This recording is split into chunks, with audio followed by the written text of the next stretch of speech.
시간이 되었으므로 2022년 2월 20일 주일 예배를 주님께 올려드리겠습니다. 다 같이 묵도하심으로 예배를 시작하도록 하겠습니다. 다 같이 묵도하시겠습니다. 하나님은 영이시니 예배하는 자가 영과 진리로 예배할지니라. 사랑과 은혜가 많으신 하나님 아버지 감사합니다. 오늘 사랑하는 우리 보금자리 교회 형제 자매들 모여서 함께 주님을 예배합니다. 이 시간 이 자리 가운데 좌정하셔서 하늘의 은혜를 우리 각 사람의 심령 가운데 충만하게 부어주시고 우리 예배를 받아 주시옵소서. 이제 시작하는 시간입니다. 마치는 시간까지 주께서 함께하여 주시길 원하오며 예수 그리스도 이름 받들어 기도 올려드립니다. 아멘. 찬송가 1장 찬송 드리겠습니다.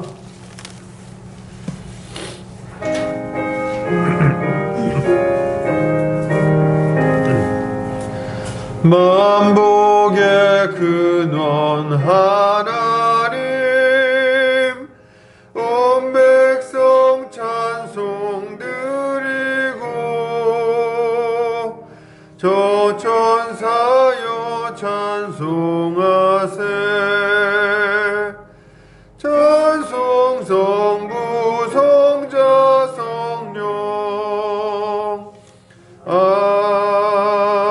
아멘. 이 시간 다같이 사도신경으로 우리 신앙을 고백하겠습니다. 성경 맨 앞페이지를 참고하시면 되겠습니다. 고백합니다. 전능하사 천지를 만드신 하나님 아버지를 내가 믿사오며 그 외아들 우리 주 예수 그리스도를 믿사오니 이는 성령으로 잉태하사 동정녀 마리아에게 나시고 본디오 빌라도에게 고난을 받으사 십자가에 못 박혀 죽으시고 장사한 지 사흘 만에 죽은 자 가운데서 다시 살아나시며 하늘에 오르사 전능하신 하나님 우편에 앉아 계시다가 저리로서 산자와 죽은 자를 심판하러 오시리라. 성령을 믿사오며 거룩한 공회와 성도가 서로 교통하는 것과 죄를 사하여 주시는 것과 몸이 다시 사는 것과 영원히 사는 것을 믿사옵나이다. 아멘. 다 같이 우리 주님이 가르치신 기도 하겠습니다. 하늘에 계신 우리 아버지여 이름이 거룩히 여김을 받으시오며 나라의 임하옵시며 뜻이 하늘에서 이룬 것 같이 땅에서도 이루어지이다. 오늘날 우리에게 일용할 양식을 주옵시고 우리가 우리에게 죄 지은 자를 사하여 준 것 같이 우리 죄를 사하여 주옵시고 우리를 시험에 들게 하지 마옵시고 다만 악에서 구하옵소서. 대개 나라와 권세와 영광이 아버지께 영원히 있사옵나이다. 아멘. 이 시간 우리 한 주간의 삶을 돌아보면서 주님께 우리 죄를 고백하고 사죄의 은총을 구하는 시간 갖도록 하겠습니다. 다 같이 우리 주님 앞에 우리 죄를 자복하겠습니다. 기도합니다. 사랑의 주님 감사합니다. 또 한 주간 삶을 살며 또 여러 가지 주님 앞에 불순종했던 것들 이 시간 주님 앞에 고백하며 주님의 은혜를 다시금 구합니다. 주님, 주의 말씀에 따라 하나님을 사랑하고 이웃을 사랑하며 섬김의 삶을 살아갔어야 하는데 그러한 삶보다도 여전히 이기적으로 또 내 자신만을 위해서 그렇게 살았던 모습이 있음을 주님 앞에 고백합니다. 여전히 옛사람의 모습을 가지고 돈을 사랑하고 또 쾌락을 사랑하고 또 그것을 위해서 내 인생의 시간들을 다 사용하고 그렇게 또 한 주간을 또 보낸 모습이 있습니다. 주님, 주의 우리의 이 모든 잘못된 모습들, 죄악된 모습들 주님 앞에 이 시간 자복하오니 우리의 죄를 용서하여 주시고 다시금 정결하게 예수 십자가 복음으로 깨끗하게 되게 하여 주시옵소서. 주님, 그리하여 주를 따라 열매 맺는 자 되게 하여 주시옵소서. 예수 십자가 보혈의 능력이 우리를 모든 죄에서 완전히 깨끗하게 씻어주심을 믿습니다. 감사드리며 예수 그리스도 이름 받들어 기도 올려드립니다. 아멘. 이 시간 우리 찬송가 96장 찬송 드리겠습니다. 찬송가 96장입니다.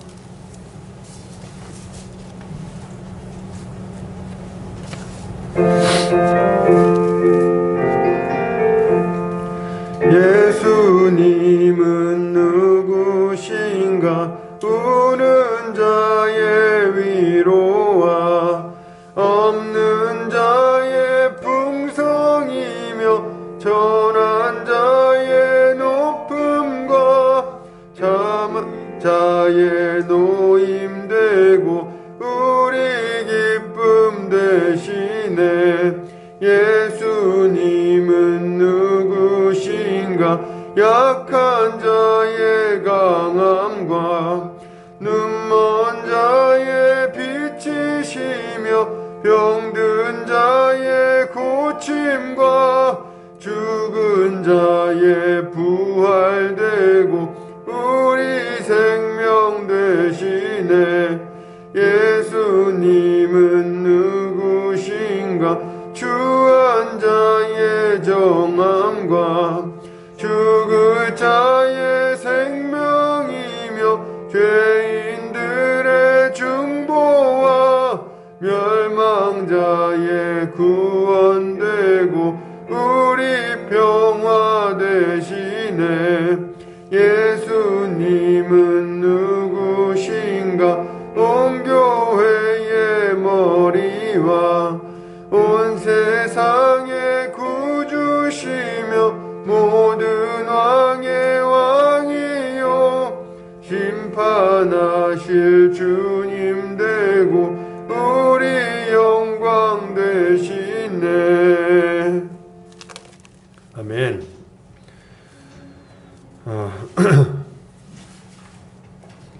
이 시간 우리를 대표해서 안정훈 목사님 나오셔서 기도해 주시겠습니다.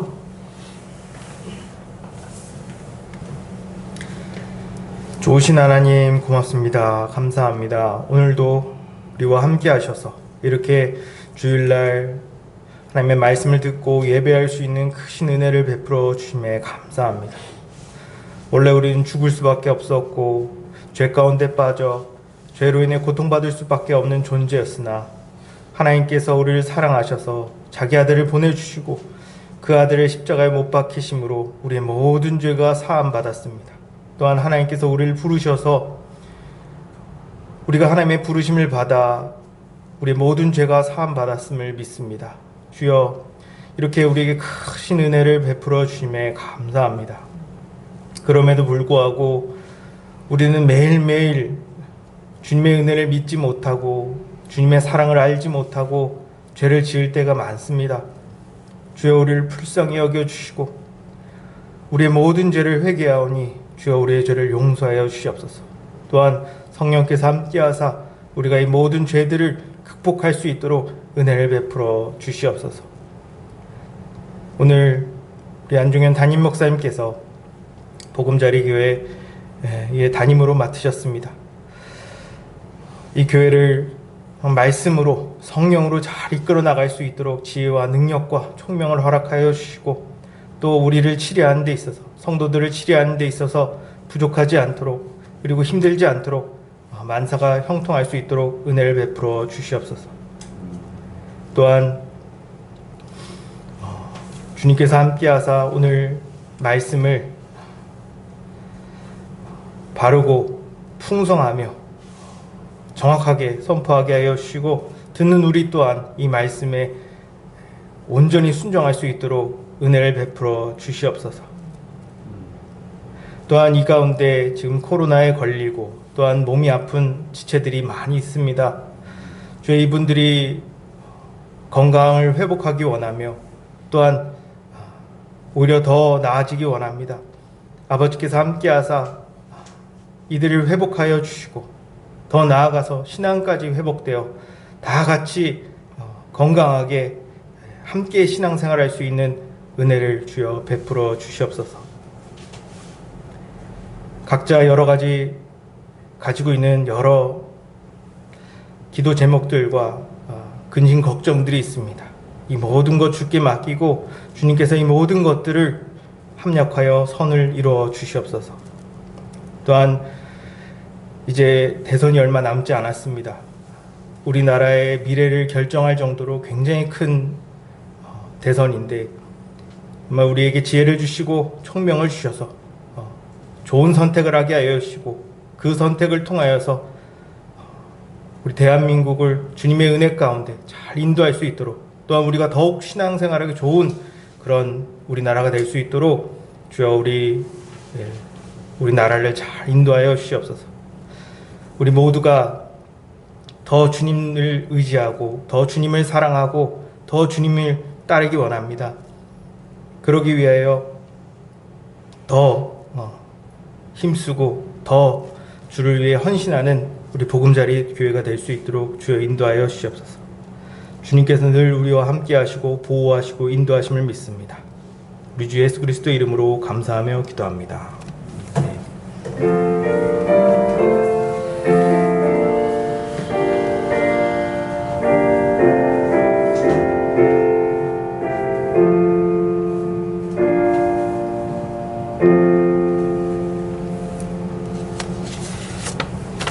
이 시간 우리 요리문답하는 시간 갖겠습니다. 주보 오른쪽 면을 참고하시면 되겠습니다.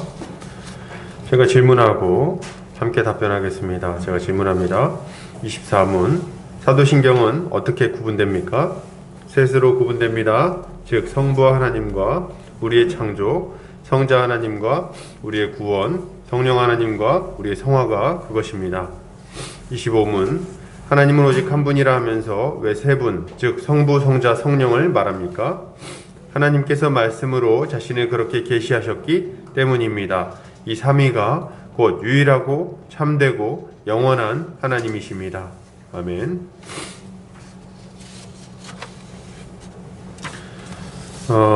교회 소식 보겠습니다. 보금자리 교회에 오신 성도님들 환영합니다. 주님 안에서 함께 자라가기를 소망합니다. 점심 식사 이후에 에베소 GBS가 진행됩니다. 은혜가 충만한 시간이 되도록 기도를 부탁드립니다. 이번 주 본문이 6장 1절부터 9절까지로 이렇게 정해져 있죠. 그런데 죄송하게도 오늘 설교 본문은 조금 더 짧게 진행이 될 것 같습니다. 맞추어서 잘 나눔을 진행해 주시면 좋겠습니다. 말씀선교센터와 한책의 사람들, 말씀운동연합과 누룩운동, 숙명회대 시카 모임 가운데 많은 열매가 맺혀지도록 기도를 부탁드립니다. 말씀 보겠습니다. 에베소서 6장입니다. 에베소 6장 1절부터 3절까지 말씀입니다. 에베소 6장 1절부터 3절까지 말씀입니다.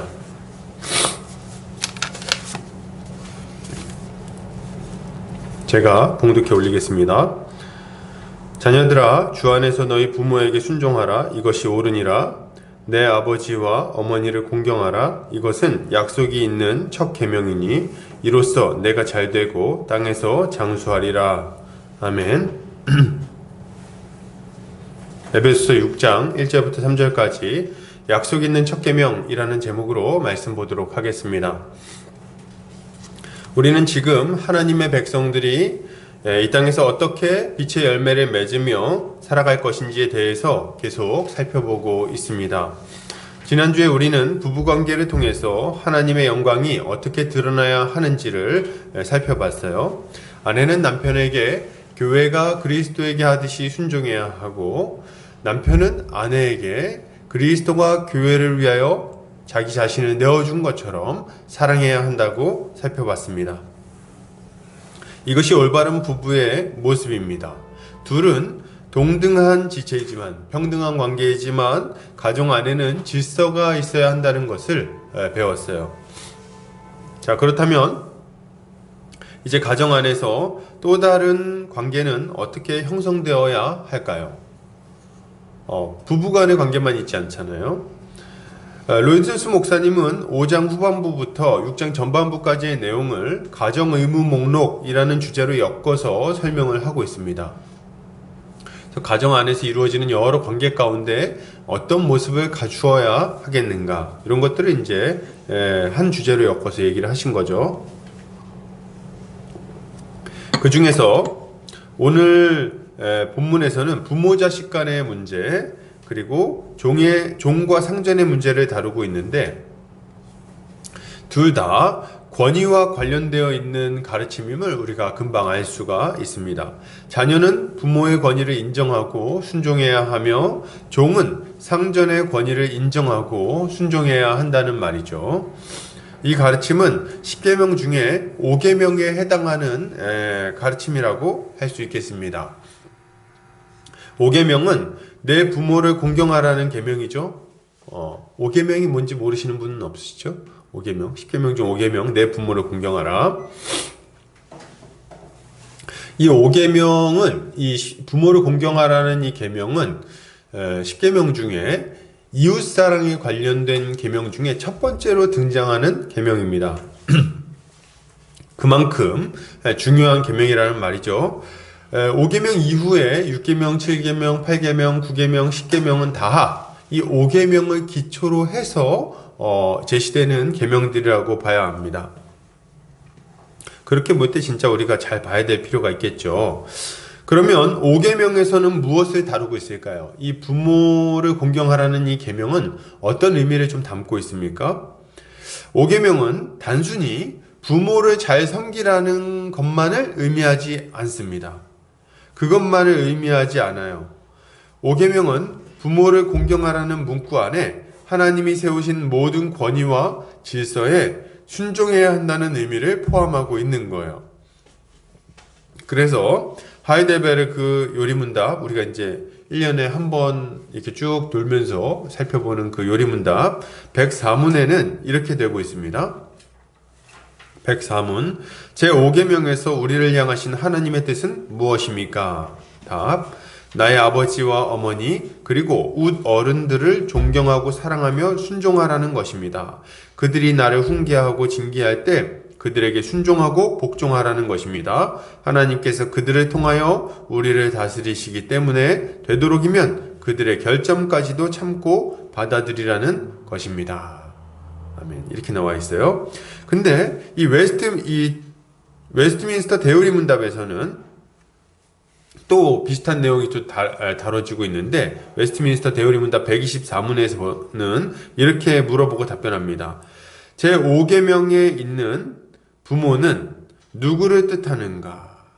아예 질문을 이렇게 던져버립니다. 부모는 누구를 의미하는가? 이렇게 얘기를 해요. 그리고 이렇게 답합니다. 제5계명에 있는 부모는 혈육의 부모뿐 아니라 연령이나 은사의 모든 윗사람과 특히 하나님의 규례에 의하여 가정, 교회, 국가를 막론하고 우리 위에 있는 권위의 자리에 있는 자들을 뜻한다. 이렇게 되어 있습니다. 무슨 말입니까? 5계명에서 가르치는 것은 결국 하나님이 세우신 권위와 질서에 순종하는 것을 가르치고 있다는 거예요. 하나님은 이것을 통해서 이 세상을 질서 있게 세워지도록 만드시는 거죠.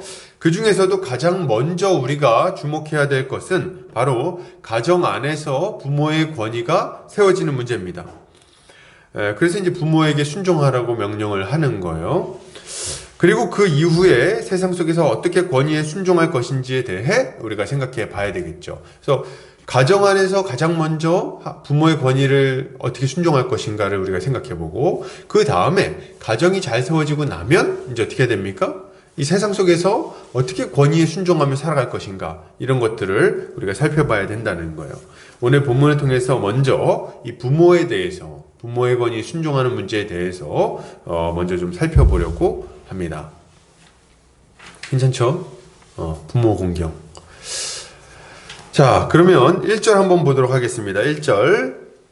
자, 같이 읽을게요. 시작. 자녀들아, 주 안에서 너희 부모에게 순종하라. 이것이 옳으니라. 1절을 보면 자녀들에게 너희 부모에게 순종하라고 명령합니다. 부모에게 순종해라. 그리고 뭐라 그럽니까? 이것이 옳으니라. 이렇게 이야기를 하고 있어요.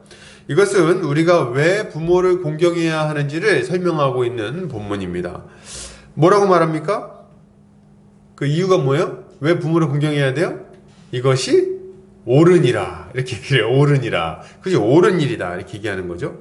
사도 바울은 부모를 공경해야 되는 이유에 대해서 구구절절하게 설명하지 않습니다. 구구절절하게 설명하지 않고 이것이 그냥 옳다. 이렇게 한마디로 말을 하고 있는 거예요.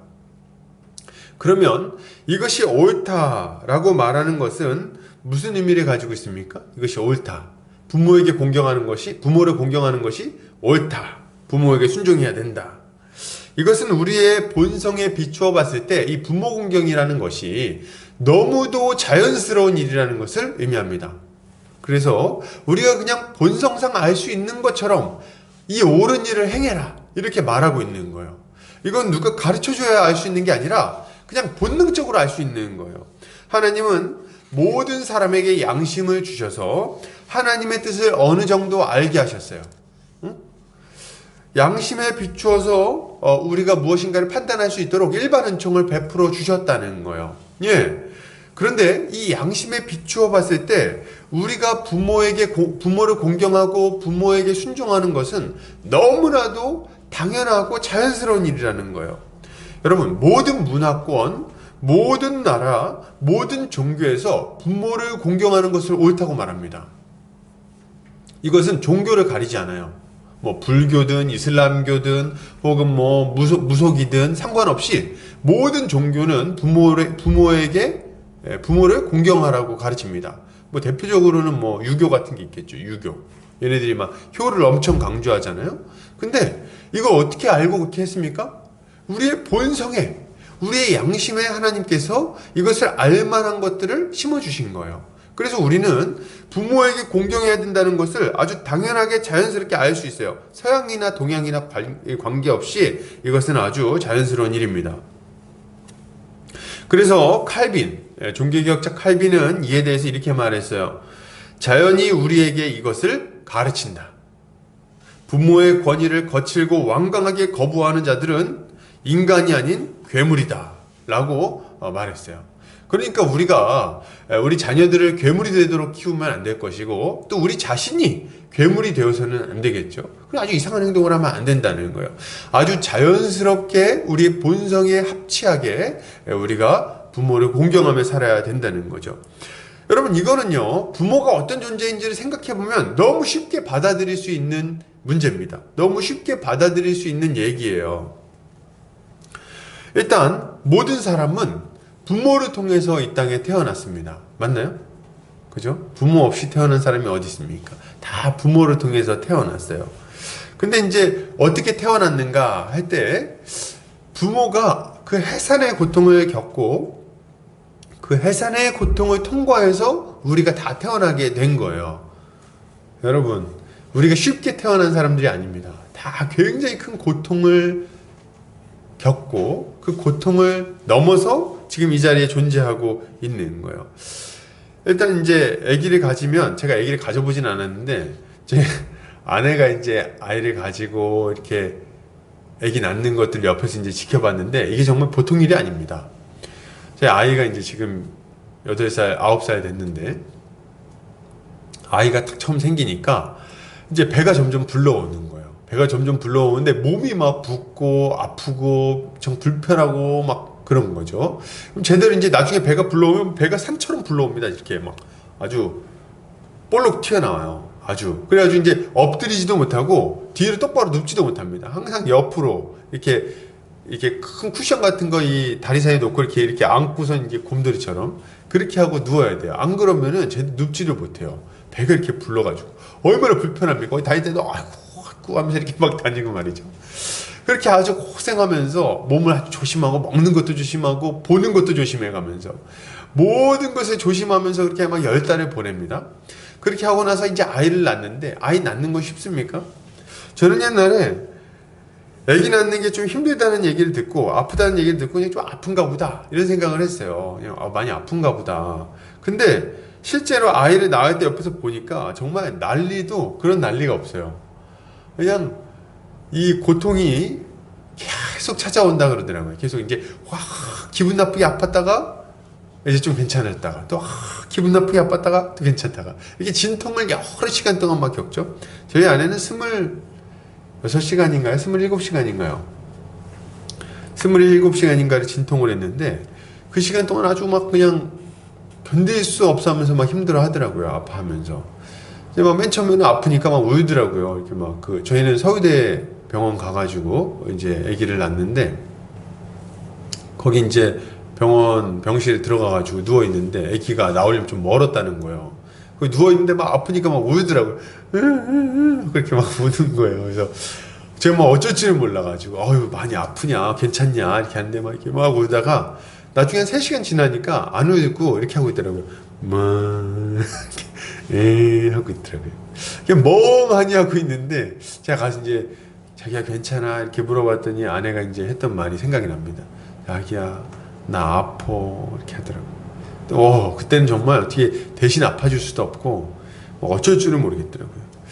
막 그렇게 온몸에 그냥 고통을 당하면서 아주 힘을 주고 나중에 이제 아기 낳을 때 돼서는 진짜 몸에 그 실핏줄이 다 터지고 몸이 탱탱 붓고 막 정말 몇 시간 동안 고생하다가 간신히 아기를 낳았어요. 새벽 5시 57분인가요? 6시 되기 좀 전에 그 주일날 새벽에 그 아기를 낳았어요. 옆에서 정말 저는 뭐 한 것도 없는데 그거 옆에서 보고 있는데 뭐 어쩔 줄 모르겠더래. 너무 고통스러워하는 거야. 너무 힘든 거야. 그래가지고 간신히 아기가 태어난 거죠. 제가 그걸 보고선 야 진짜 이 어머니가 아이를 낳기 위해서 얼마나 큰 고생을 하는가 이거 생각하면서 저희 어머니가 생각이 나더라고요. 저희 어머니 지금 들어와 계신데 그래서 어머니한테 제가 전화를 드렸어요. 그날 오면서 어머니 저 낳을 때 너무 고생하셨죠? 제가 태어나서 한 번도 그런 전화를 한 적이 없는데 전화에 대해서 이렇게 말씀을 드렸어요. 그때 어머니가 하시는 말씀이 이렇게 말씀하시더라고요. 그 이제 알았냐? 이렇게 얘기하시더라고요. 지금 이제 퉁명스러우시거든요. 그래서 제가 이제 이제 알았다. 제가 어머니 감사하다 이렇게 말씀드렸던 게 좀 생각이 납니다. 근데 이렇게 아기 낳는 게 답니까? 이제 아기 낳기 전에는 아기 낳는 게 아주 중요한 문제잖아요. 그래서 아기 낳으면 어떡하지? 어떻게 이거 아파서 어떻게 낳지? 막 걱정하는데 실제로 문제는 아기를 낳은 다음이에요. 키우는 게 이게 일이 보통 일이 아닙니다. 아기가 이렇게 낳고 나면 저절로 커가지고 걸어다니는 줄 알았는데 아니었어요. 그냥 아기는 혼자 내버려두면 절대로 살 수가 없습니다. 목도 못 가눠요. 그래가지고 이렇게 목도 툭툭 쳐집니다. 뭐 항상 아기를 안을 때는 목을 받쳐서 안아줘야 돼요. 안고선 이렇게 다녀야 되고. 그냥 이 손만 해. 손 요만해. 조그매. 이 조그만 애를 이렇게 손에 안고선 막 그냥 걔를 막 젖을 먹이고 때가 되면 그냥 걔를 이렇게 뭐 트림도 시켜줘야 돼요. 얘가 젖을 먹거나 그냥 못 줘. 등을 두드려가지고 트림을 시켜주고 아주 신경을 써서 이렇게 해줘야 되는데 저도 이제 이 애 키우면서 고생을 많이 했습니다. 어떻게 고생했냐면 쟤는 다른 거를 저희 아들은 다른 것 때문에 고생 안 시키고 잠을 안 잤어요. 잠을 안 잤는데 거의 1년 동안 안 잔 것 같아요. 애가 한 2시간에 한 번씩 3시간에 한 번씩 깨는데 재우려고 눕히면은 이 등에 경보기가 달려있는 거예요. 눕히면 탁 눈을 떠요. 또 다시 안아가지고 이제 그때 진짜 은하철도 999를 얼마나 많이 불렀는지 몰라요. 은하철도 999 노래 불러가면서 자장부터 해가지고 그 눕혀놨다가 다시 들었다가 그래서 잠을 제대로 못 자고 사람이 거의 만신창이가 되더라고요. 정신 못 차려요. 머리도 잘 못 감아요. 그렇게 하고 그렇게 애를 막 그냥 키우고 정성 들여서 막 키워놓으면 나중에 이제 커가지고 뭐라 그럽니까? 나중에 중학생 돼가지고 막 엄마 아빠가 나를 위해서 해준 게 뭐 있어? 이런 소리 한단 말이죠. 진짜 가만두면 안 되죠. 근데 막 그렇게 아주 힘들게 키우는 거예요. 애가 말이죠. 그냥 큰 것 같아도 똥오줌 다 가려야지. 응? 기저귀 다 가려줘야죠. 지금이야 뭐 일회용 기저귀 있으니까 괜찮지만 옛날 분들 어떻습니까? 기저귀도 일일이 다 빨아가지고 말이죠. 그거 다 어떻게 했는지 모르겠어요. 상상도 안 돼요, 저는. 일회용 기저귀 쓰는 것도 굉장히 힘들던데. 일일이 다 빨아가지고 다 애기를 키웠는데 참 기가 막힌 거죠. 키울 때도 이제 좀 애가 크면은 뭐 합니까? 초등학생 때부터 도시락 싸가지고 가요. 저는 도시락을 싸가지고 다녔던 세대예요. 그래서 이제 학교 급식 이런 게 나중에 생겼거든요. 고등학교 돼가지고. 그래서 중고등학생 때 거의 도시락을 싸가지고 다녔습니다. 아침같이 일어나서 밥을 해가지고 밥을 도시락에 담고 그리고 뭡니까? 이렇게 반찬을 해가지고 이렇게 그 반찬통에다가 그것도 한 종류만 넣지 않잖아요. 김치랑 멸치 뭐 이렇게 안 하잖아요. 한 3종류 정도 넣어가지고 그걸 아주 싸가지고 그냥 그렇게 막 국까지 해가지고 싸주셨던 게 생각이 납니다. 뭐 잘 공부도 똑바로 못했는데 그렇게 막 싸줬는지 말이죠. 그래 아주 고생 해가지고 이렇게 키워놓는 거예요. 그렇게 해가지고 고등학교 보내고 또 졸업하게 해주고 대학교 보내고 부모 된 죄라고 뭘 그렇게 잘못했는지 응? 뭐 그렇게 책임질 게 많습니까? 나이 들어서까지 자식들 챙기느라고 아주 힘이 듭니다. 아주 자식들 걱정이 그냥 노심초사 노심초사 항상 그 걱정이에요. 이런 부모의 사랑을 우리가 생각해 볼 때 우리가 이제까지 자라면서 받은 부모의 사랑을 생각해 볼 때 여러분 우리가 부모를 사랑하고 공경하는 것은 너무 자연스러운 일이고 당연한 일이에요. 여러분 그렇지 않습니까? 누가 부모 공경에 대해서 이의를 제기할 수 있겠어요? 이것은 우리의 본성에 새겨져 있는 일일 뿐만 아니라 우리가 받은 사랑을 생각해 볼 때 도저히 그렇게 안 할 수가 없는 거예요. 우리 중에는 물론 여러 가지 어려움을 겪는 사람들이 혹시 있을지 모르겠어요. 어려움을 겪는. 지금 세상에는 부모님이지만 그럼에도 불구하고 부모로서 역할을 제대로 못하는 경우들이 있다는 걸 제가 압니다. 그러나 그럼에도 불구하고 부모가 아니었다면 우리 이 땅에 존재할 수 없었고 지금까지 자라오지를 못했을 거예요. 우리가 이런 것들을 생각해야 되는 거죠. 또한 하나님은 이런 부모 공경을 이웃에 대한 계명의 첫 번째 계명으로 주셨다는 것을 우리가 좀 주목해 봐야 됩니다. 그리고 부모를 공경하지 않는 것에 대한 엄중한 경고도 함께 주셨어요. 그러니까 하나님의 명령이라는 겁니다. 이게 자연적으로 우리가 알 수 있는 일일 뿐만 아니라 하나님께서 명시적으로 부모를 공경하라고 사람에 대한 계명 중에 가장 첫 번째로 이 계명을 주시는 거예요. 그러니까 이 계명이 얼마나 중요합니까? 우리가 부모에게 순종하는 것이 얼마나 중요하냐는 거예요. 출애굽기와 신명기를 보면 부모를 공경하지 않는 것이 얼마나 큰 죄인지를 알려주는 구절들이 등장합니다. 한번 볼까요? 출애굽기 21장 17절입니다. 자, 읽어볼게요. 시작. 자기의 아버지나 어머니를 저주하는 자는 반드시 죽일지니라. 여러분, 무슨 말입니까? 이 부모를 저주하고 부모에 대해서 막 이렇게 함부로 하는 것을 부모를 폭행하거나 뭐 이런 것들을 사형에 해당하는 죄로 본다는 거예요. 그 정도로 이게 아주 엄중한 문제입니다. 신명기 21장 한번 보세요. 21장 18절에서 21절 한번 읽어볼게요. 사람에게 완악하고 패역한 아들이 있어 그의 아버지의 말이나 어머니의 말을 순종하지 아니하고 부모가 징계하여도 순종하지 아니하거든 그의 부모가 그를 끌고 성문에 이르러 그 성읍 장로들에게 나아가서 그 성읍 장로들에게 말하기를 우리의 이 자식은 완악하고 패역하여 우리 말을 듣지 아니하고 방탕하며 술에 잠긴 자라 하면 그 성읍의 모든 사람들이 그를 돌로 쳐 죽일지니 이같이 내가 너희 중에서 악을 제하라. 그리하면 온 이스라엘이 듣고 두려워하리라. 아멘. 이게 무슨 말입니까? 부모에게 불순종하는 완악한 자식에 대해서 하나님께서 사형에 해당하는 죄라고 말씀하고 계시는 거예요. 그 정도로 이게 엄중한 문제다. 아주 엄중한 경고를 하고 계신 거예요. 그러면 왜 이렇게 경고하고 있으신 겁니까? 부모 공경의 문제가 왜 이렇게 중요한 문제로 다뤄지는 거예요? 그 이유가 뭐냐면 부모의 권위에 복종하지 않고 부모의 명령에 따라 하나님께 순종하는 삶을 살아가지 않게 된다면, 그러니까 부모의 권위를 불순종하는 자들은 어떻게 됩니까?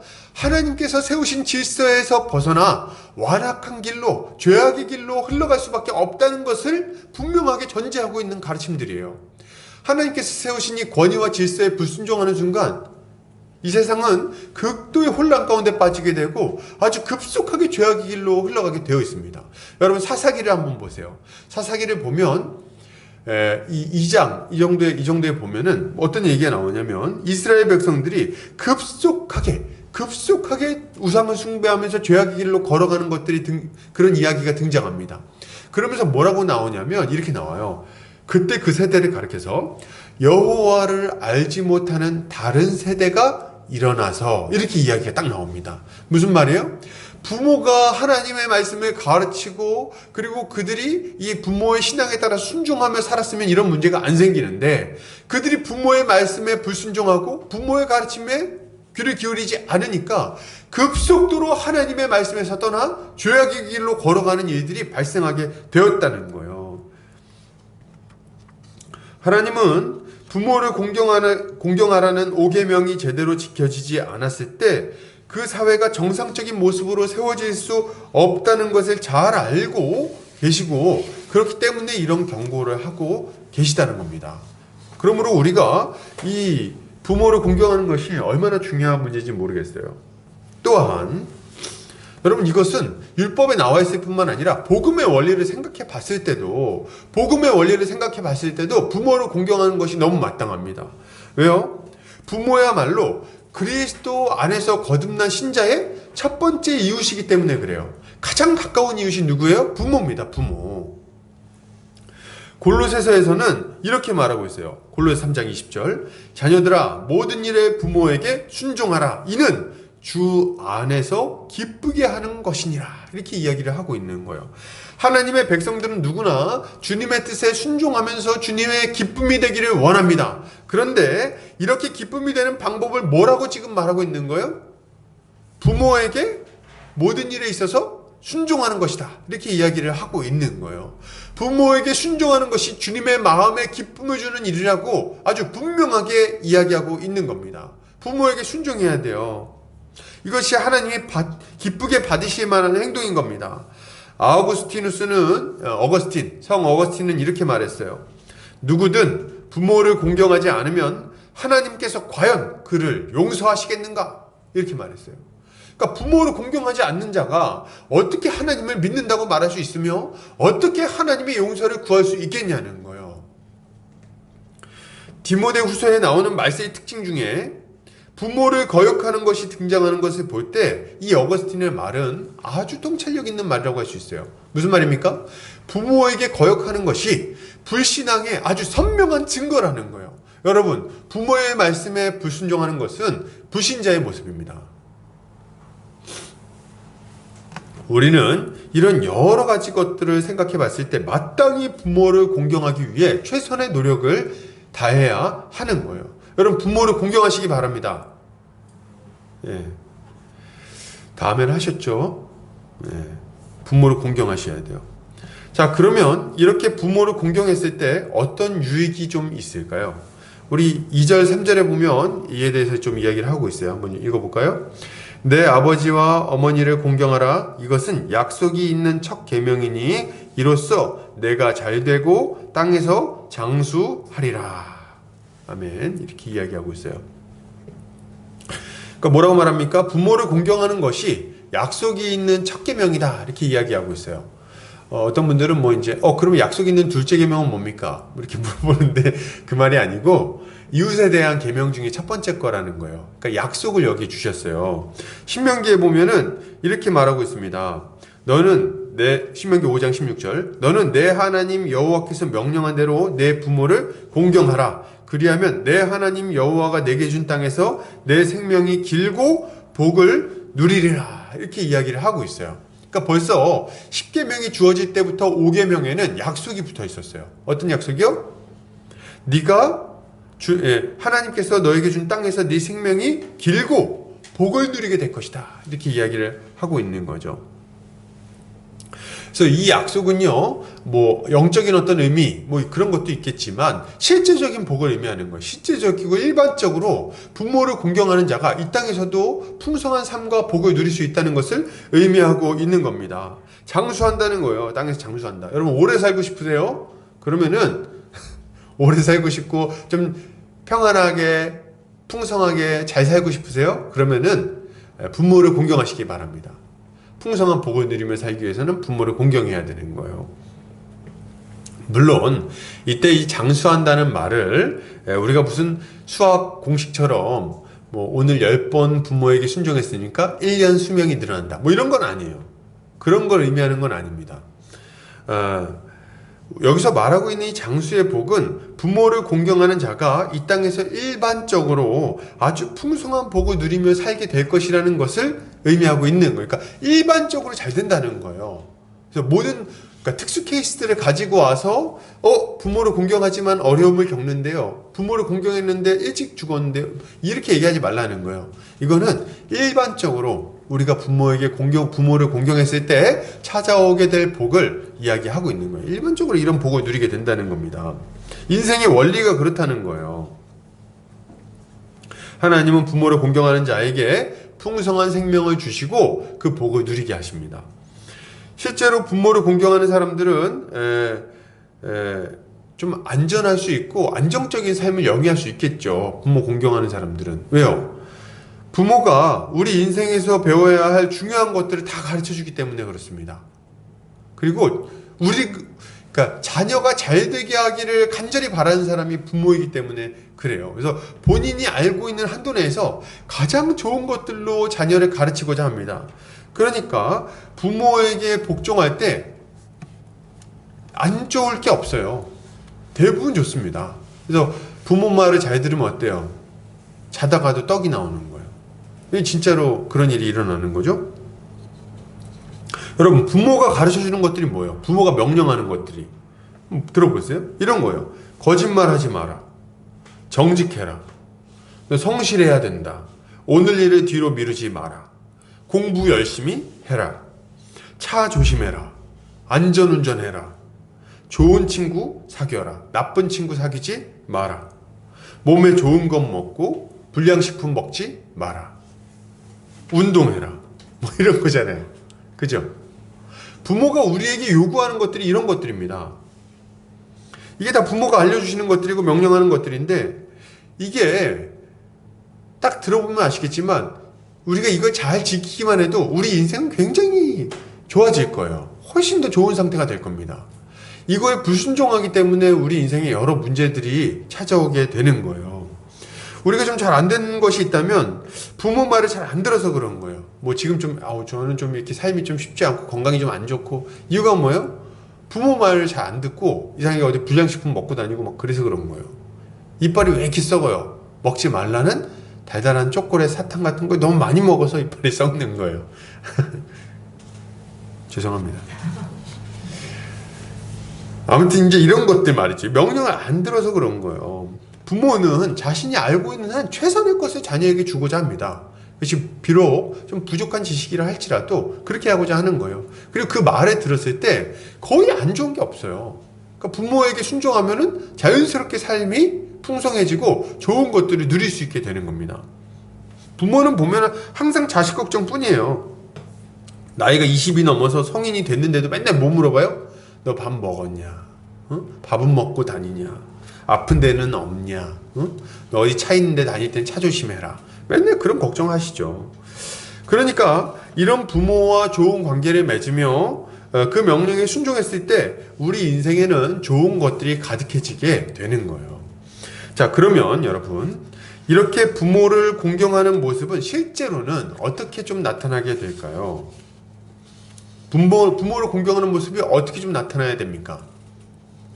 칼빈은 부모 공경에 대해서 세 가지 영역이 있다고 말했는데, 뭘 얘기했냐면, 첫째로 경외해야 된다. 부모를 경외해야 되고, 둘째로 부모에게 순종해야 되고, 세 번째로 부모에게 감사해야 된다. 이것이 부모 공경이다. 이렇게 이야기를 했어요.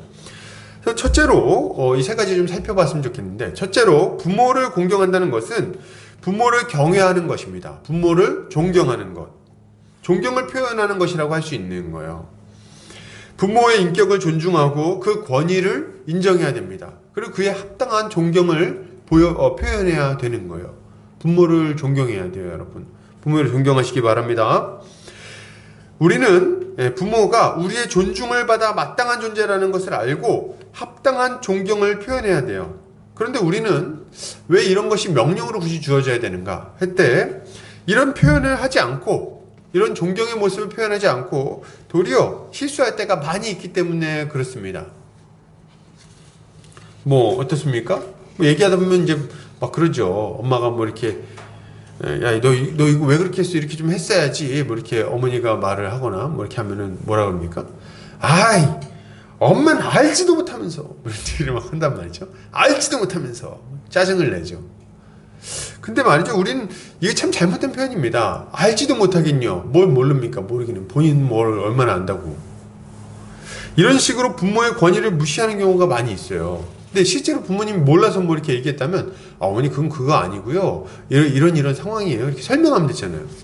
근데 부모의 권위를 아주 쉽게 무너뜨립니다. 그래서 막 그냥 알지도 못하면서 뭘 내가 알아서 할게요, 신경 쓰지 마세요, 이렇게 얘기한다든지 말이죠. 안 되는 거예요, 이런 것들. 보통은 이제 어머니랑 좀 더 편한 관계이기 때문에, 아버지보다는. 그렇기 때문에 이런 식으로 좀 투닥거리는 경우가 많이 있는데, 여러분 주의하셔야 돼요. 아무리 편해도 부모는 부모입니다, 여러분. 여러분, 부모는 완벽하지 않아요. 그거 우리도 압니다. 그죠? 어렸을 때는 부모가 완벽해 보이죠. 뭐든지 할 수 있을 것 같고, 세상에서 힘도 제일 세 보이고 말이죠. 뭐든지 내가 좀 위험하거나 뭐 그러면 날 언제든지 보호해주고 언제든지 나를 위해서 모든 걸 공급해줄 수 있다는 생각을 좀 합니다. 그러나 이제 나이가 들면서 알게 되죠. 부모도 완벽하지 않구나. 부모님도 실수할 수가 있구나. 이런 것들을 좀 알게 돼요. 근데 우리가 그걸 알게 된다고 해도 우리를 향한 부모의 사랑과 헌신을 생각해 볼 때 절대로 부모를 무시하면 안 됩니다. 부모를 무시하거나 부모의 권위를 이제 인정하지 않거나 혹은 함부로 반응해서는 안 되는 거예요. 우리는 부모가 완벽한 존재가 아니라 할지라도 하나님께서 그들에게 친히 권위를 부여하시고 자녀를 책임지도록 하셨다는 것을 기억하고 여러분 존중해야 돼요. 함부로 그들의 권위를 무시하고 비난하는 것은 하나님의 권위에 도전하는 것과 마찬가지입니다, 여러분. 눈에 보이는 부모에게 불순종하는 자가 어떻게 눈에 보이지 않는 하나님께 순종할 수 있겠어요? 여러분, 그것이 가능한 일입니까? 여러분, 가능하지 않아요. 눈에 보이는 부모, 나를 위해서 자기 인생 전체를 들여가지고 헌신하고 있는 부모에게도 불순종하는 자가 어떻게 눈에 보이지 않는 영원하신 아버지께 순종하겠다고 말할 수 있냐는 거예요. 여러분, 그건 불가능한 일입니다. 그러므로 우리는 부모의 권위를 인정하고 부모의 합당한 예의를 갖춰야 돼요.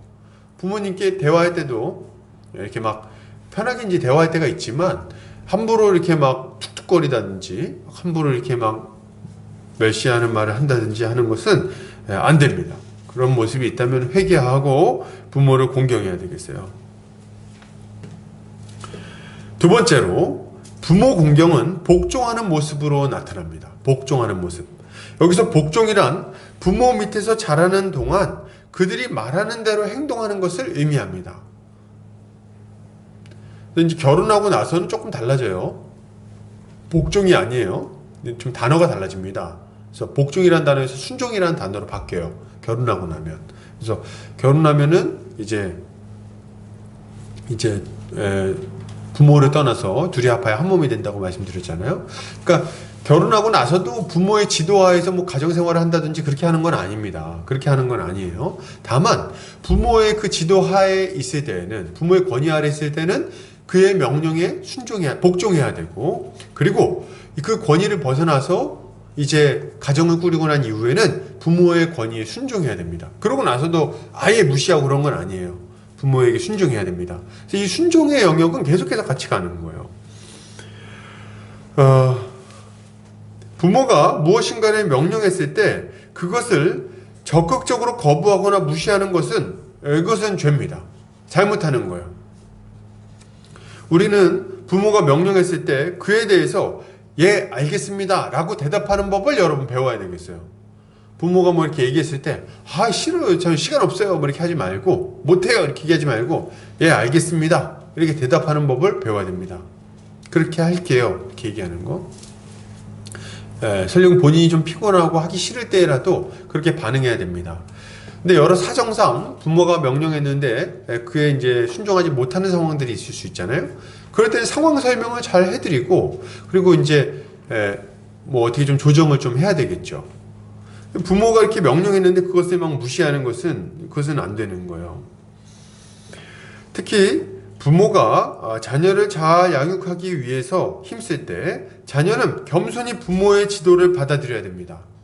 자라나면서 본인이 원하지 않는 일이라고 해도 잘 순종해야 돼요. 이것은 일반적인 양육에 있어서도 그렇고 교육에 있어서도 그렇고 신앙교육에 있어서는 더더욱 그렇습니다. 일반적으로 자녀를 양육하기 위해서 뭐 이런 거 시키잖아요. 야, 너 오늘 1쪽부터 2쪽까지 수학 문제 풀어, 뭐 영어 문제 풀어, 이런 거 하잖아요, 부모가. 그러면은 그 순종해야 돼요, 여러분. 하기 싫어 이렇게 하면 안 되는 거예요. 왜 안 됩니까? 그거는 부모가 자녀를 지도하기 위해서 본인의 권위를 사용해서 시키는 거거든요. 그거는 순종해야 되는 겁니다. 마찬가지로 신앙 양육에 있어서도 믿음의 부모가 자녀에게 이러저러한 것들을 명령할 때가 있어요. 뭐 수련회를 가라고 말한다든지, 혹은 뭐 이렇게 열심히 좀 말씀을 보라고 한다든지, 기도 생활을 열심히 하라고 말한다든지, 이렇게 지도할 때가 있어요. 혹은 가정 예배를 드리자고 말한다든지. 그럴 때 부모의 지도에 순종해야 됩니다. 그거를 거역하면 안 되는 거예요. 그리고 또 이제 이제 나이가 들면서 이제 그런 것들이 있어요. 가정마다 좀 다른데 어떤 가정들은 외박 금지 이런 가정들이 있어요. 밖에서 자고 오는 거 안 된다 이렇게 하는 가정들이 있거든요. 순종하셔야 돼요. 부모가 그렇게 법칙을 정한 이유가 있어요. 규칙을 정한 이유가. 그래서 자녀의 어떤 여러 가지 것들을 보호하고 혹시라도 잘못된 길로 빠지지 않도록 여러 가지 어떤 제약을 가하는 겁니다. 근데 이거는 부모의 권위 아래 있을 때는 순종하셔야 돼요. 그래서 뭐 통금 시간 7시 7시까지 들어가세요. 거짓말하면 안 돼요. 거짓말하는 경우가 있잖아요. 나 지금 자동차 사고가 나가지고 오늘 못 들어갈 것 같아. 거짓말하지 마세요. 거짓말하지 말고 정직하게 부모의 명령에 순종해야 됩니다. 그리고 정희 친구들이랑 좀 여행을 1박 2일 좀 갔다 오고 싶다. 동해안 같은 데로. 그러면은 부모님께 정직하게 얘기를 해야 돼요. 정직하게 얘기를 하고 그거에 대해서 허락을 받고 그러고 가야 됩니다. 부모의 권위를 무시하고 막 가면 안 되는 거예요. 그리고 뭐 이제 뭐 그런 거 있잖아요. 부모는 방탕한 생활을 하는 자녀를 잘 지도할 의무도 있습니다. 그것을 위해서 때로 책망하기도 하고 명령하기도 해요, 여러분. 그래서 뭐 건강을 위해서 야, 너 이제 술 담배 좀 끊어라. 뭐 이렇게 말할 수도 있겠죠. 술 담배 끊어라. 혹은 도박하지 마라. 뭐 이런 얘기들. 근데 이런 말을 들을 때 우리는 이거에 대해서 순종해야 됩니다. 이렇게 하면 안 돼요. 내가 알아서 할게요. 그거 신경 쓰지 마세요. 이렇게 얘기하면 안 됩니다. 이거는 부모의 권위를 이제 인정하지 않는 거예요. 이런 완악한 태도는 안 됩니다.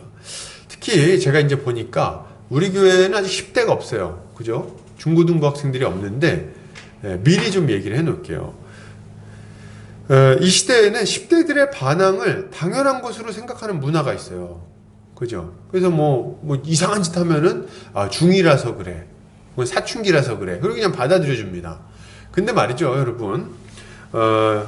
이런 거 자연스럽게 받아들여 주면 안 돼요. 잘못된 건 잘못된 겁니다. 그들의 반항적인 행위는요, 이 10대 청소년의 반항적인 행위는 죄예요, 여러분. 그건 죄입니다. 우리가 부모에게서 벗어나가지고 자기의 정체성을 확립하려고 하는 것은 자연스러운 일입니다. 그거는 이상한 게 아니에요. 그래서 뭐 이렇게 자기 의견을 표출한다든지, 부모가 뭐 얘기했을 때 저는 그렇게 생각이 다릅니다. 뭐 이렇게 얘기한다든지 하는 거는 얼마든지 있을 수 있는 일이에요. 자기 영역을 가져야 되기 때문에. 근데 그렇게 할 때 무례하게 이야기하거나 혹은 반항하거나 혹은 불순종하는 것은 결코 자연스러운 일이 아닙니다. 그거 안 되는 거예요. 그걸 다 용납해주면 안 됩니다. 그래서 부모가 자녀 눈치 보는 일이 있어서는 안 되겠어요, 여러분. 요새는 보면 부모가 자녀 눈치 너무 봐요. 그래서 막 애가 이렇게 막 뭐 들어와가지고 막 엄마 몰라! 그래서 막 문을 막 꽉 닫고 막 들어가잖아요. 그럼 엄마가 밖에서 막 얘 문 열어봐! 이렇게 하면서 막 두드리고 하는데 안 됩니다! 그럼 뭐 하는 거예요, 그게 지금? 쫓아버리세요, 아주 그냥. 빨갛게 갖고. 어디 그렇게 무례하게 합니까? 그리고 자녀들은 그거를 괜찮다고 생각해. 자기 주변이 다 그러고 살아가니까. 부모가 무슨 잘못을 했어요? 그 아주 무례한 행동 그런 거 안 됩니다. 말도 막 함부로 하고 부모가 이렇게 뭘 물어보는데 대답 안 하고 안 되겠어요. 뭐 얘기하면 대답 똑바로 하세요.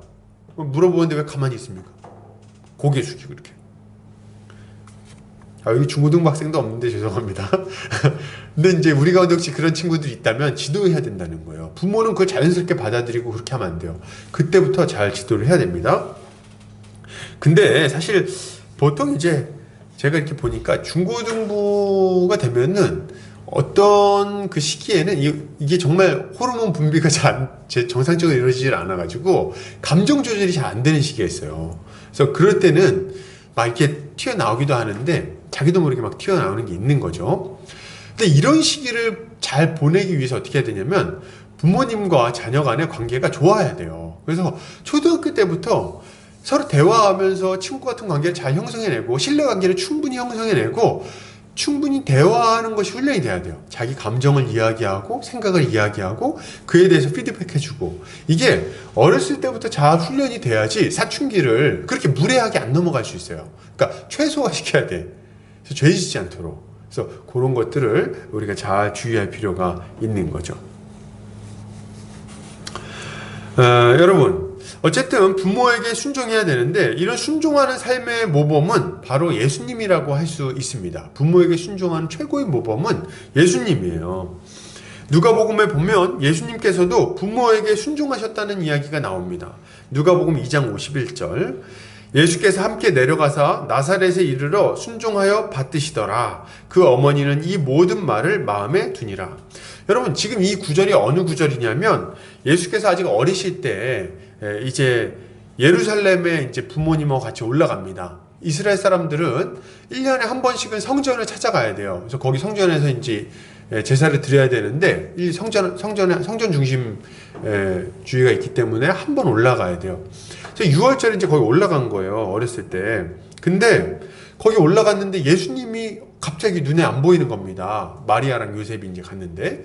그래가지고 예수님을 찾으려고 막 돌아다녔어요. 근데 가봤더니 예수님이 어디 있었냐면 성전에서 율법 교사들하고 질의응답을 하고 계셨어요. 그러니까 대단하시죠? 그 어린 나이에 거기서 율법 선생들하고 막 얘기하고 답하고 막 하면서 거기 있는 율법 교사들이 깜짝 놀래고 막 이런 일들이 있었던 거예요. 그러고 있는데 가가지고 이제 마리아가 깜짝 놀라서 얘기했죠. 너 여기 왜 왔냐? 너 지금 너 잃어버리고 얼마나 걱정인지 아냐? 막 이렇게 얘기했어요. 그랬더니 예수님이 거기다 대고 딱 뭐라고 말씀하시냐면, 어찌하여 저를 찾으셨습니까? 제가 제 아버지 집에 있어야 할 줄을 알지 못하셨습니까? 이렇게 말을 합니다.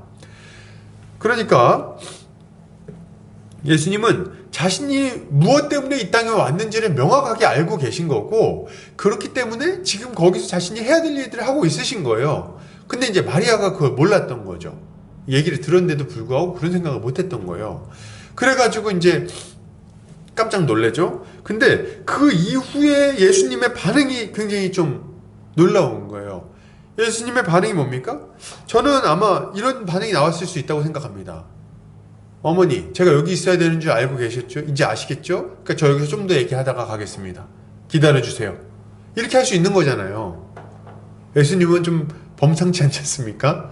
근데 예수님은 그렇게 안 하십니다. 어떻게 해요?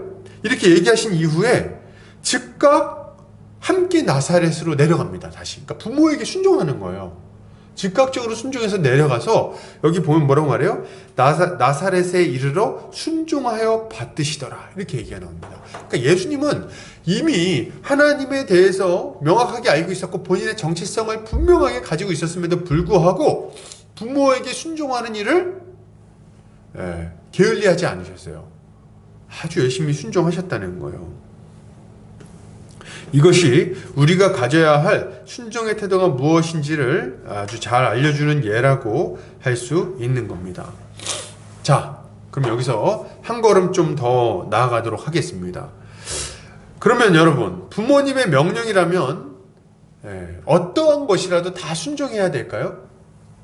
부모의 명령에 순종해야 되는 것에 한계는 없는 겁니까? 만약에 믿는 부모가 하나님의 법에 따라서 이러저러한 명령을 한다면 우리는 그것에 전적으로 순종해야 되는 것이 맞습니다. 비록 그것이 좀 부당하게 느껴질 때라도 우리는 기꺼이 그 명령에 순종해야 돼요. 심지어는 부모가 나보다 어떤 좀 지식적으로 조금 더 많이 알지 못하실 수도 있어요. 더 잘 모르실 수도 있습니다. 그죠? 뭐 영적인 지식이라든지 뭐 이런 거에 대해서도. 그러나 그럼에도 불구하고 부모에게 순종해야 돼요. 부모의 권위 아래 복종해야 됩니다. 그런데 만약 우리 부모님이 믿지 않는 분들이면 어떻게 해요? 믿지 않는 분들이면 어떻게 해야 됩니까? 그분들의 명령에도 100% 순종해야 됩니까? 일단 그러한 때라도 최대한 부모님의 명령에 순종해야 돼요, 여러분. 일반적인 상황에 있어서는 부모에게 100% 순종해야 됩니다. 일반적인 상황에 있어서는. 너 씻고 자라, 뭐 이빨 닦아라, 뭐 아니면 뭐 일찍 들어와라, 다 순종하셔야 돼요. 부모의 명령에 순종해야 됩니다. 심지어는 여러분 잘 들으세요. 만약에 믿지 않는 부모가 수련회 가는 것을 반대한다. 그러면 수련회 가는 것도 부모님을 설득하지 못하는 한 못 가는 겁니다. 속이고 가는 거 아니에요. 그것도 다 부모에게 순종해야 되는 거죠. 그러나 만약 부모님이 교회를 가지 못하게 막는다든지 혹은 하나님의 법에 위배되는 것을 명령할 때는 어떻게 해야 되겠습니까? 그러할 때에는 더욱 높은 권세를 가지신 하나님의 법에 순종해야 하는 것이 마땅합니다. 여러분, 그거를 우리가 좀 기억해야 돼요. 하나님께서 명령하신 것을 어기면서까지 부모의 명령에 순종할 수는 없는 거예요. 그렇기 때문에 주님은 예수를 따르는 사람이 자기 가족과 다투게 되고 심지어는 원수가 될 수도 있다는 이야기를 그래서 주님이 하시는 거예요. 그래서 예수님을 따르고 예수님을 따르고 하나님의 말씀에 복종하기 위해서 부모에게 불순종해야 되는 영역이 생길 수 있다는 것을 전제하고 있는 거죠. 그게 뭡니까? 우리의 신앙에 위배되는 우상숭배를 명령한다든지, 혹은 이제 죄를 짓는 것들에 대해서 이제 죄지라고 말한다든지 이런 건 안 되겠어요. 그런 것들은 불순종해야죠. 혹은 뭐 우리 신앙을 포기하라고 한다든지 안 됩니다. 그런 것들은.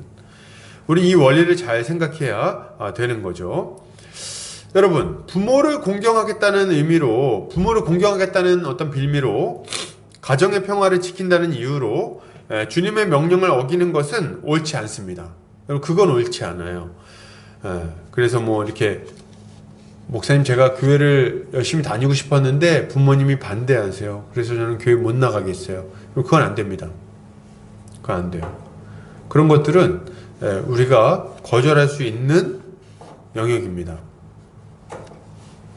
그러나 이러한 때에라도 우리는 전반적으로 순종적인 태도를 가지고 부모의 마음을 누그러뜨리고 믿음을 지켜야 할 거예요. 그래서 순종적인 태도로 부모의 마음을 누그러뜨려야 됩니다. 그래서 뭐 교회 나간다 그랬더니, 제가 옛날에 유초등부회를 가르치고 있었는데 그 유초등부회가 어느 날 이제 교회를 못 나오겠다 그러더라고요. 그래서 이유가 뭐야 물어봤더니 아버지가 데려다 놓고 이제 엉덩이를 막 야구바따로 때리는 거예요. 그래서 막 교회 나갔다 오면 그렇게 맞고선 애가 이제 막 너무 괴로우니까 이제 힘들어갖고 나중에 교회 못 나오겠다고 얘기했던 게 생각이 나는데, 그럴 때 우리가 해야 되는 일은 뭡니까? 교회에 나오면서도 부모를 공경하고 잘하는 거예요. 맞으면 또 맞는 거야. 그걸 막 어쩔 수 없잖아요. 그런 경우는. 그렇게 하면서도 신앙을 지켜내는 것. 이게 신자 가져야 되는 모습입니다. 여러분, 이때 우리가 주의해야 될 한 가지 태도.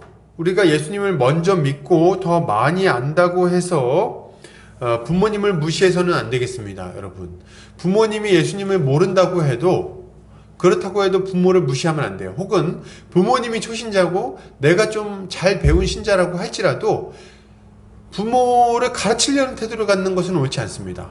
부모의 권위에 순종해야 돼요.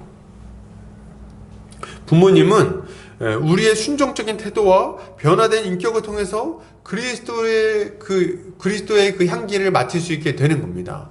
그러니까 함부로 그렇게 하면 안 돼요. 우리 부모님이 이렇게 말하는 것을 들어야 되겠습니다. 야, 네가 예수 믿는다 그래서 내가 굉장히 걱정이 많았는데 하는 거 보니까 그래도 좀 안심이 된다. 이런 말을 들어야 돼요. 그래서 예수 믿고 나서 우리의 인격이 변화되고, 그리고 부모에게 순종함으로 부모의 마음이 굉장히 좀 이렇게 부드러워질 수 있도록 해야 됩니다. 그래서 일반적으로 공부도 더 열심히 해야 돼요. 일도 더 열심히 해야 되고, 그리고 가정을 돌보는 일도 더 열심히 해야 돼요. 그렇게 해서 예수 믿는 사람의 모습을, 예수 믿는 사람의 어떤 좋은 모습을 계속해서 보여주는 것이 필요한 거죠. 어디 신천지 같은 곳에서는, 여러분 잘 들으세요. 어디 신천지 같은 데서는 신앙을 지키겠다고 막 가출을 유도합니다. 아브라함 파트에 보면은, 창세기 12장에 보면 본토 친척 아비집을 떠나 내가 내게 명할 땅으로 가라고 여기 말하고 있지 않냐. 그러니까 본토 친척 아비집을 떠나야지 신앙을 제대로 세울 수 있다. 가출해라. 그렇게 얘기하는 사이비 종교가 있습니다. 신천지라고. 여러분, 이런 사이비 종교에 넘어가면 안 되는 거예요. 이런 가르침은 완전히 잘못된 가르침이에요. 절대로 용납할 수 없는 태도입니다. 절대로 용납할 수 없는 태도예요. 우리는 부모가 막 이렇게 우리 신앙생활하는 거에 대해서 비난하고 욕하고 막 한다 할지라도 부모의 권위 아래 순복하면서 신앙을 지켜야 되는 겁니다. 그래서 가정 안에서 핍박을 당한다 할지라도 가정 안에서 신앙생활을 하는 거예요. 밖으로 도망 나오는 거 안 됩니다. 세 번째로 보여야 할 공경의 모습은 바로 감사입니다. 감사하는 게 우리가 이제 부모 공경의 세 번째 모습이라고 할 수 있는 거죠. 그런데 이제 부모의 사랑을 가만히 생각해 보면 부모님께 감사하는 것은 그렇게 어려운 일이 아니에요. 너무 자연스러운 일이에요. 여러분, 우리가 지금 밥이라도 먹고 다니면서 자리 잡고 살아가는 것은 우리 부모님의 역할이 아주 지대합니다. 아주 지대해요. 그래서 어릴 때는 말할 것도 없고 나중에 나이 들어서까지 말이죠. 부모님이 우리를 위해서 쏟으신 돈과 시간과 건강 이런 것들을 생각해 보면은 정말 부모님한테 감사하지 않을 수가 없어요. 만약에 애 키우느라고 그렇게 돈 안 쓰고 돈 모았으면 어땠을까요? 그랬으면 집이라도 한 채 샀을지 몰라. 근데 애 키운다고, 애기 잘 키워보겠다고, 내 자식 한번 잘 키워보겠다고 거기다 온갖 그냥 정성을 들이고 시간을 쓰고 그렇게 하는 바람에 누릴 거 못 누리고 살 거 못 사고 먹을 거 못 먹고 이렇게 있으신 거 아닙니까? 그죠? 우리 학비 되고 식비 되고 말이죠. 돈도 잘 못 모은 거죠. 애 하나 키우려면 얼마나 많은 힘이 드는지 몰라요. 말 안 들으면 혼내야지, 가르쳐야지, 그리고 또 가끔씩 삐져요. 삐지면 또 토라지면 사탕 하나 사줘가면서 이제 풀어줘야지. 그리고 또 무슨 기념일이 되면 뭐 그렇게 막 챙겨야 되는지 모르겠어요. 기념일. 1년에 기념일이 왜 이렇게 많습니까? 생일만 있는 게 아니야. 크리스마스 때 선물 줘야지. 자기 생일도 아닌데, 예수님 생일인데 왜 선물 받아요? 근데 이제 선물 달래. 선물 줘야 돼. 크리스마스 때 줘야 되고, 그리고 또 어린이날이면 어린이날이라고 줘야 되지. 놀이동산 가가지고 줄 서야지. 거기 솜사탕 사오느라고 막 1시간 줄 서야지. 바쁘죠. 저는 뭐 솜사탕 사려고 1시간 줄 서본 일은 없어요. 그러나 잘 설득하죠. 가면 힘들다, 가지 말자, 이렇게. 그러나 어쨌든 간에 이런 여러 가지 어떤 노력들이 있다는 거예요. 뭐 가서 뭐 이렇게 가르쳐 줘야지, 뭐 세워줘야지, 자전거 가르쳐 줘야지. 여름에는 어디 물놀이 데리고 다녀야 되고, 나중에 좀 더 크면 얼마나 까탈스러운지 막 밥을 주는데 막 안 먹어. 막. 그래서 이제 어떻게 합니까? 막 고3 때 막 중고등학생 때 보면 정말 드라마 같은 것만 봐도 기가 막힙니다. 그래서 야, 엄마가 이거 해놨어. 이거 좀 먹어. 그럼 어떻게 합니까? 안 먹어! 그렇게 하고 문 꽉 닫고 막 들어가잖아요. 그리고 이제 문 안 열어요. 과일 깎아가지고 이제 과일 좀 먹고 해. 문 열면은 왜 문 열어! 막 이렇게 막 화를 낸단 말이죠. 이게 진짜 이게 웬일입니까? 가만두면 안 되죠. 근데 이제 고3 되면 더 난리예요. 고3 되면. 자기가 뭐 대단한 거 한다고 아프면 밤을 새가지고 그냥 고3 때 되면 가족들이 다 그냥 죽은 듯이 지내야죠. 공부하라고. 조용히 그냥. 조금이라도 소리 내면 막 신경질을 내고. 뭡니까, 그게. 그리고 또 이제 뭐 합니까, 이제. 뭐 애가 아프면은 이제 밤을 새서 돌보고, 먹을 거 해다 바치고, 때로는 자녀 때문에 눈물도 많이 흘리는 거죠. 그렇게 막 키우다 보면 어느 순간 보면 젊은 시절이 다 갔어요. 젊은 시절이 다 가가지고 몸에 힘은 없어지고 기억력도 깜빡깜빡하게 되고 그런 거죠. 그럼 이게 부모의 사랑입니다. 어떻게 보면 부모가 이렇게 쪼그라들잖아요. 나중에 나이가 들면. 제가 어렸을 때 저희 부모님 굉장히 건강하시고 아주 날쌔시고 힘이 좋으셨어요. 근데 어느 순간 보니까 이렇게 힘도 없어지시고 좀 힘들어 하시는 거예요. 기억력도 이제 깜빡깜빡 하시고 왜소해지셨죠, 많이. 왜 그런 겁니까? 본인의 젊음, 본인의 건강, 본인의 모든 것들을 다 자녀에게 쏟아부어서 자녀를 자라게 하고 자기는 그만큼 작아지는 거예요. 이게 부모의 역할입니다. 부모가 그런 사랑을 우리한테 베풀어 주셨어요. 그런데 이런 부모에게 감사의 표현을 안 하는 것은 어떻게 가능합니까? 마땅히 부모에게 감사의 표현을 해야 되는 거예요. 말로도 감사합니다 이야기해야 되고, 그리고 안부 인사도 자주 드려야 되겠죠. 자, 그런데 이렇게 감사를 표현한다고 할 때 반드시 해야 할 일들이 있어요. 여러분, 요거 이제 실제적인 적용인데 잘 좀 들으셨으면 좋겠어요. 나이를 들면, 나이 먹으면 겪게 되는 4가지 고충이 있다고 합니다. 4가지 고충. 그게 뭔가 하면 이걸 사고라고 하는데, 첫 번째, 빈고, 돈이 없어. 돈이 없고. 두 번째, 병고, 아픈 거예요. 아픈 고난. 세 번째, 고독고, 그러니까 외로워요. 나이 들면 외로워. 네 번째 뭐예요? 무의고. 무의고가 뭐냐면 할 일 없는 거예요. 이 4가지 고가 있다고 합니다. 나이가 드니까 일을 못 해가지고 돈을 못 벌어요. 돈을 못 버니까 어때요? 어디다 돈을 쓰고 싶은데 마음껏 쓰지를 못합니다. 또 자녀 눈치가 보여서 자녀한테 자꾸 이렇게 뭐 패기칠까봐 돈도 마음대로 잘 못 써요. 응? 그리고 또 어떤 어려움이 있습니까? 몸이 아픈 어려움이 있어요. 몸이 아파. 자꾸 고장나는 거죠. 그래서 막 관절이 아프기도 하고, 뭐 이렇게 막 몸이 그냥 어디가, 다리가 잘 굳어지기도 하고, 잘 안 움직여지기도 하고, 몸이 막 아픈 거예요. 여기저기 자꾸 아픈 거죠. 관절 부위가 특히 많이 아프죠. 그래서 옛날에는 막 건강해가지고 여기저기 많이 다니고, 산에도 올라다니고 막 그랬는데, 친구들도 많이 만나러 다니고, 어느 날 보니까 몸이 아파가지고 잘 다니지도 못해. 응? 그래서 어디 다니지 못하고 집에만 있고. 그러니까 자꾸 나이가 들면 어떻게 돼요? 친구가 없어지는 거예요. 옛날에는 막 다니면서 친구를 만났는데 나중에는 친구가 점점 없어지는 겁니다. 그래서 이제 이것이 어디 다니지 못하는 원인이 되기도 하고, 그죠. 어디 다니지 못하는 게 원인이기도 하고, 친한 친구들도 이제 다 멀리 떨어지니까 나이가 들면 각자 이제 삶의 영역이 달라지니까 더 만나기가 어렵고. 그러다 보니까 어떻습니까? 외로워지는 거예요. 외로워져.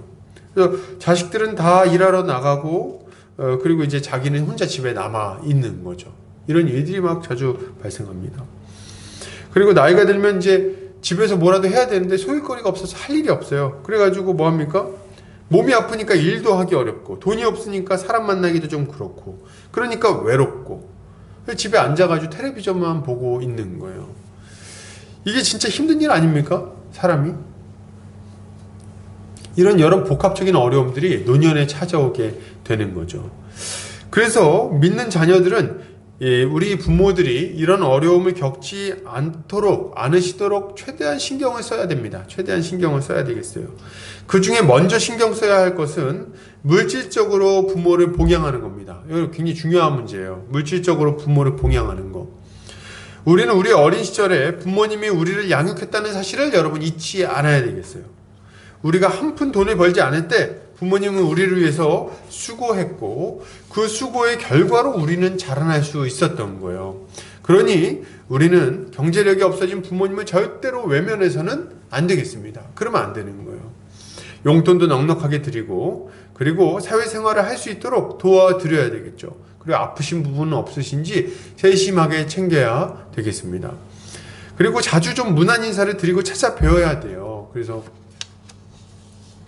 뭐 이렇게 찾아뵙고 인사드리고 전화도 자주 드리고 이렇게 해야죠. 요새 집에 이제 코로나 때문에 이런 게 굉장히 어려워졌어요. 만나는 게, 이런 시절이. 그러다 보니까 이제 우리가 좀 어떻게 해야 되겠는가. 여러분, 영상 통화를 좀 자주 한다든지, 부모님하고 통화하는 게 좀 어색하겠지만 이런 것 좀 애를 쓰셔야 돼요. 그리고 이제 자녀가 있는 분들은 자녀 영상 같은 거 찍은 거 있잖아요. 동영상 같은 거 찍은 거, 그런 거 좀 보내주고, 사진도 좀 보내주고. 그러면 이제 부모님이 그걸 받으시면 얼마나 기뻐하시는지 몰라요. 그런 것들 좀 자주 하고 잘해야 되겠죠. 그리고 가능한 한 자주 만나서 시간을 함께 보내야 하는 것입니다. 여기서 좀 한 가지만 더 말씀드리면은, 이 모든 일은 이제 자녀가 부모에게 해야 하는 부모 공경의 모습이에요. 그런데 여러분, 우린 이것이 한 가정 안에서 그 자녀들이 해야 되는 일이라고만 생각하면 안 됩니다. 이것은 교회 안에서 이루어져야 되는 일이기도 해요. 부모님들을 섬겨야 하는데, 우리 교회 안에 있는, 교회는 우리 주님 안에서 한 가족이 되었어요. 한 몸, 한 가족. 그렇기 때문에 교회 안에 어르신들을 다 우리의 부모님으로 받아들이고, 그분들을 공경하고, 그분들을 잘 존중하고, 그분들을 잘 돌봐야 되겠어요. 그래서 그분들이 외로워하지 않도록, 심심하지 않도록 같이 또 대화를 많이 나눠주고, 그리고 교제를 나누고. 어른들은 말이죠, 젊은 사람들한테 잘 못 간다고 합니다. 말을 잘 못 건대요. 그래서 제가 이유가 뭔가 이렇게 얘기 들어봤더니 이제 패기친다는 느낌이 있는 거예요. 내가 나이가 많은데 젊은 애들한테 가면 귀찮을 텐데, 이런 생각이 좀 있으신 거예요. 그래서 우리 젊은 친구들이 좀 이렇게 어르신들한테는 먼저 가서 좀 말도 걸어드리고, 좀 같이 이렇게 대화도 하고 이렇게 잘 했으면 좋겠어요. 우리가 한 가족인데 이런 것들을 잘 하지 못한다면 참 안타까운 일일 겁니다. 그리고 또 교회 안에서도 우리 어르신들을 잘 이렇게 소일거리가 없지 않도록 모임의 장을 마련해드리고, 노인정처럼 꼭 노인정일 필요는 없겠죠. 젊은이들하고 같이 어울리면 되니까 다 모여가지고 같이 이렇게 시간을 보내고, 같이 신앙생활 영위하고, 같이 전도도 좀 하고, 그죠? 그리고 나중에 이제 연세가 많이 있으실 때는 이제 같이 앉아가지고 옛날 얘기도 좀 하고 말이죠. 이런 것들 해가면서 지혜를 전수하고 이렇게 하면서 교회 안에서 이런 여러 가지 어려움들을 잘 해소시킬 수 있도록 해야 돼요. 그렇게 해서 교회가 함께 이 부모 공경의 일들을 해나가는 것이 매우 중요한 일일 것입니다. 이렇게 부모를 공경하는 우리 성도님들, 우리 보금자리 교회가 되기를 주님으로 축복합니다. 결론을 드립니다. 여러분, 부모를 공경하시기를 바랍니다. 이것이 약속 있는 첫 계명이에요. 부모에게 합당한 존경을 표하고 부모의 명령에 순종하며 감사를 표해야 할 것입니다. 이렇게 부모를 공경할 때 우리는 이 땅에서 하나님이 약속하신 풍성한 복을 누리며 살 수 있게 될 것입니다. 이 불순종의 시대를 살아가는 우리가 부모에게 순종할 때 그때 비로소 우리는 그리스도의 자녀답게 빛의 열매를 맺으며 세상 가운데 빛을 비추는 그런 삶을 살 수 있을 거예요. 한 주간도 부모에게 순종하며 열매를 맺는 그런 우리 성도님들 되시기를 주의 이름으로 축복합니다. 같이 기도하겠습니다. 사랑과 은혜가 많으신 하나님 아버지 감사합니다. 우리 사랑하는 보금자리교회 형제자매들과 함께 말씀을 나누었습니다. 주님께서 우리에게 부모를 공경하라는 명령을 주시고 이것이 약속 있는 첫 계명이라고 말씀하셨습니다. 주님, 우리가 주님의 말씀에 순종하며 또 부모를 공경하기를 힘쓰는 자들이 되게 하여 주시옵소서. 이 세대를 쫓아서 완악하게 부모에게 거역하며 살아가는 자들이 되지 아니하게 하여 주시고 부모를 잘 공경함으로 하나님께 칭찬받는 자들 되게 하여 주시옵소서. 주께서 우리에게 이러한 은혜를 충만하게 부어주시기를 원하오며 예수 그리스도의 이름 받들어 기도 올려드립니다. 아멘. 자, 우리 찬송가 50장 1절 찬송하면서 헌금하는 시간 갖겠습니다.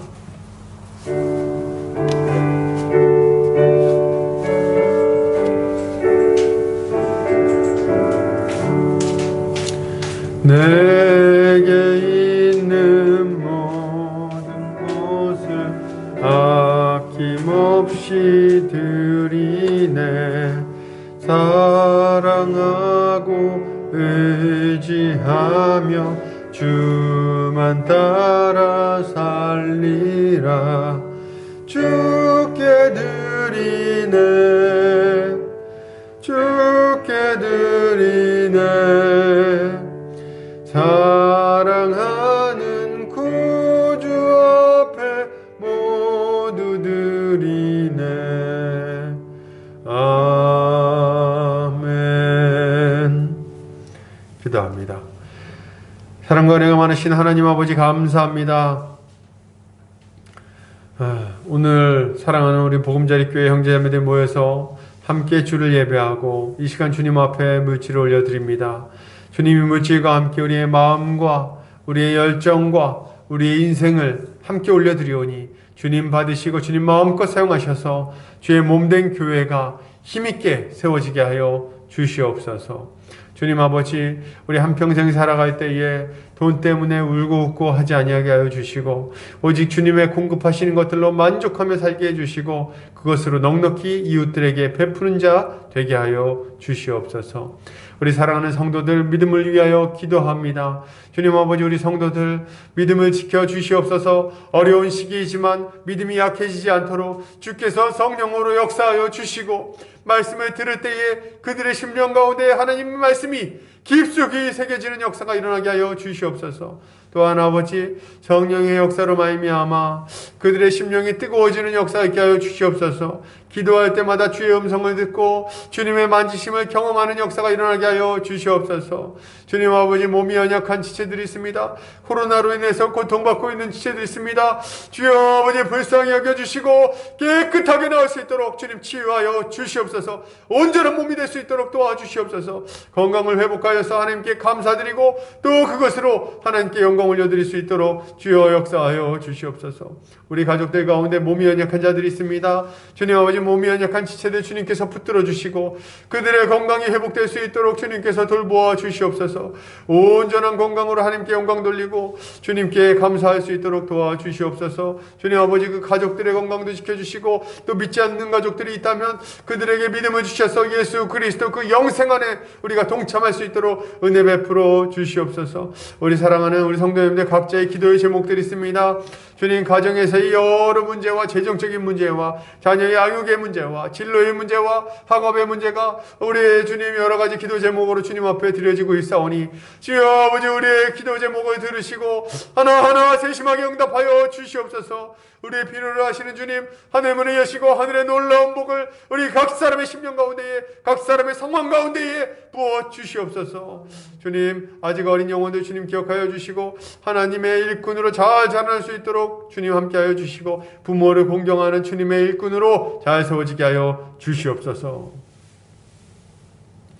이제는 예수 그리스도의 은혜와 하나님 아버지의 극진하신 사랑하심과 성령의 감화 감동 교통인도 충만하신 은혜가 이제 우리에게 주신 부모에게 복종하며 부모를 공경하며 하나님 경외하는 모습을 보이기를 원하는 모든 형제자매들 머리 위에 이 보금자리 교회 위에 이제로부터 영원까지 함께 있을지어다.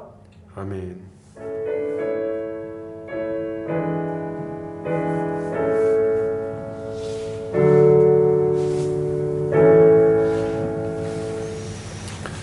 예배 마쳤습니다.